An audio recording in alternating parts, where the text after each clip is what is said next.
everyone, it's Allie. Today I'm going to be trying out the reverse coloring book. I'm going to be doing 2 different pages today. This first one is like a bouquet of flowers, so I took out my fine liners and started tracing all the shapes. I started out using my Ohuhu fine liners for the line art.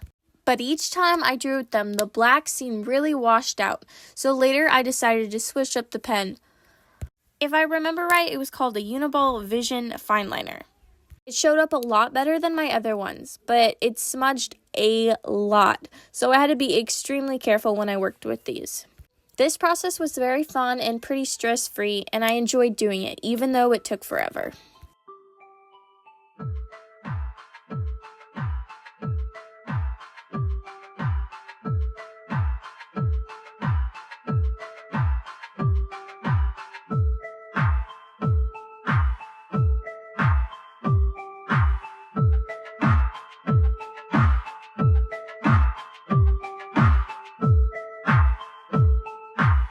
For some of these more random shapes, I decided to draw like little loop-de-loops that kind of reminded me of cacti.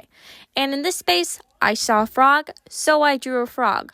I have no idea what business a frog has in a bouquet, but I drew him anyway.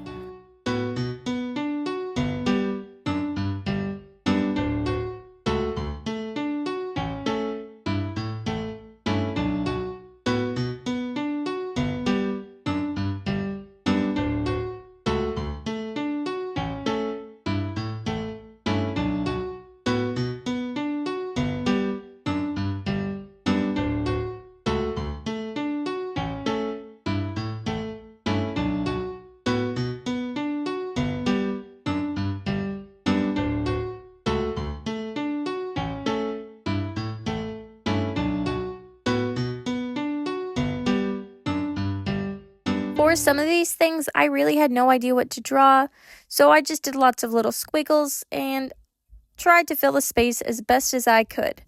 And finally, I decided to add my signature, and this page was done.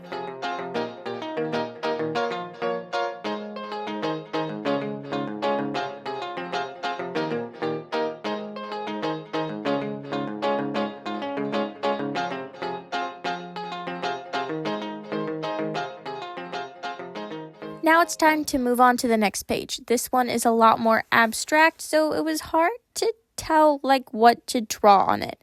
For right here, I saw a heart, so I turned that into some sort of heart. And in this other space over here, I thought it looks kind of like a platypus, so I tried my best to turn it into one. I've never drawn a platypus before, but you get the idea. Hopefully it looks like one, but if not, it's okay.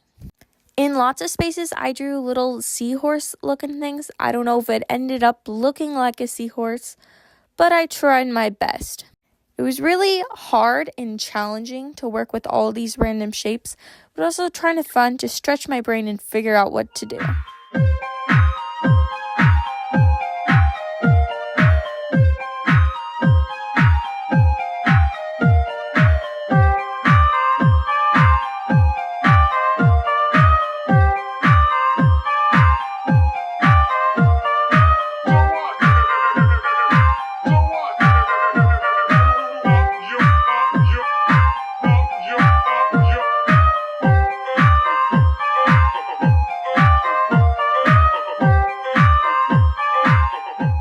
I added lots of lines, stripes, squiggles, and lots of dotted lines too because I had no idea what else to draw.